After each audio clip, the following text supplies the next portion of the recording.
Hi everyone. So in this video, we are going to discuss about renewables.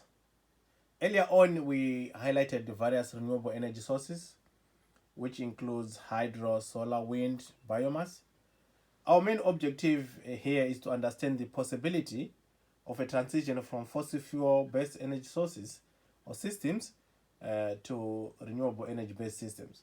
Previously, we highlighted that fossil fuels are dirtier in terms of environmental damages. Therefore, a move to renewable energies is a great move to a cleaner energy system. So, as a snapshot, let us recall the renewable energy sources that we highlighted in the first video.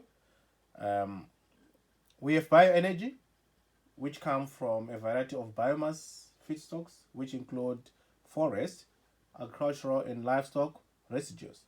We have direct solar energy, producing electricity using photovoltaics. We need to note that solar energy is variable and to some degree unpredictable. Why? Because human actions has no control over sunlight. Wind energy, we are harnessing kinetic energy of moving air. We can have onshore wind turbines, that's on land. And as you travel around, you can see some wind turbines. We have Mountaineer Wind Energy Farm in Preston and Tucker counties. Uh, there are also offshore wind turbines located in the sea. With hydropower, we are harnessing energy of moving water, usually with waterfalls. So, for hydropower projects, we have dams with reservoirs, runoff rivers, and in-stream projects. Ocean energy includes tidal waves, submarine turbines, and heat exchangers. This is deriving energy from seawater. And geothermal energy utilizes the accessible thermal energy from Earth's interior. Renewable energies is estimated to account for 18%, and the deployment of renewable energies has been increasing rapidly in recent times. Um, so this deployment of renewable energies has been supported by various type of government policies, uh, which can include, I think you know, renewable portfolio standards, and changes in the price of fossil fuels, increasing energy demands, and also declining cost of renewable technologies. We are going to discuss more about decreasing costs of renewable technologies later. Why renewables? Why should we move from fossil fuel to renewables? Because renewables help to accelerate access to energy, especially in unconnected areas. They can also contribute to a more secure energy supply. There's a significant reduction in greenhouse gas emissions when we invest in renewables, and also renewables can also provide other environmental benefits. With energy transition, uh, we are focusing on alternatives to fossil fuels, and the question here uh, should address whether renewables energy are sufficient to replace our dependence on fossil fuels. Do we have enough quantities for renewable energies to replace fossil fuels? To answer this question, we need to consider the cost of renewable energy technologies or energy infrastructure, and also look into social and political barriers. So, with cost analysis, we need to consider both market costs and environmental costs of various energy sources. Some studies have shown that renewables energy could provide all new energy by 2030 and replace all fossil fuel energy. This is because the cost advantages of fossil fuels over renewables have been decreasing in recent years. How do we then compare costs of different energy sources, we calculate what we call levelized cost. So with this slide, which shows the levelized cost of different sources. By definition, levelized cost of energy represent the cost of an energy generation system over its lifetime. So this is the per unit cost of energy production and accounting for all fixed and all variable costs over the lifetime of the power source.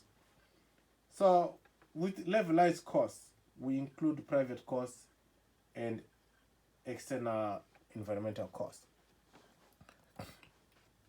Therefore, the cost of renewable energy continues to decline. At the same time, the future price of fossil fuels remain uncertain. So given the decreasing cost of renewable energies, it is possible that fossil fuels will in the future lose their price advantage over renewables, and solar is most likely to emerge as the least cost generation technology in most countries by 2030. This is according to Bloomberg New Energy Finance. In the following slide, I show the increase in installation of solar and wind over time. The growth in renewable energy can be supported by use of energy subsidies that lowers the price of renewable energy paid by consumers and also raise the price received by producers, or lowering the cost of production. We know from our economic concept that with subsidies, supply curve shifts.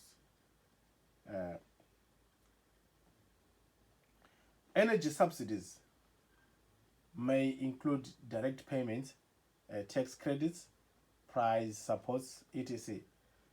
And on the other side, if the price of energy sources reflect its full social cost, renewables are likely to become more affordable